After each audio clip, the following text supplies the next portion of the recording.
El Consell de Ministres ha aprovat avui el projecte de llei que regula el micromecenatge.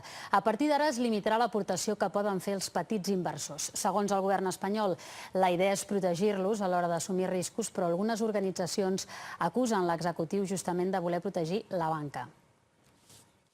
Els webs de micromecenatge són una eina cada cop més comuna per tirar endavant projectes diversos, des d'una xarxa local de fibra òptica a la creació de jocs digitals o aconseguir un vot per un club de rem o gravar el primer disc. Si la iniciativa té èxit, s'aconsegueixen diners a través d'aportacions de particulars. Vamos a regular una actividad que supone de alguna forma una desbancarización de la economía española, que es el crowdfunding.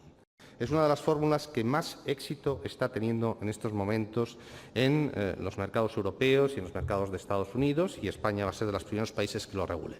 La nova regulació diferencia entre dos tipus d'inversors, els que tenen una renda de més de 500.000 euros i un patrimoni d'inversions de més de 100.000 euros que no tindran límit per invertir.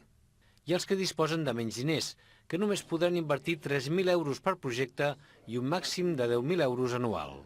El govern espanyol assegura que així es protegeixen els petits inversors, però la regulació ha estat criticada per organitzacions socials perquè limita la seva capacitat de finançament.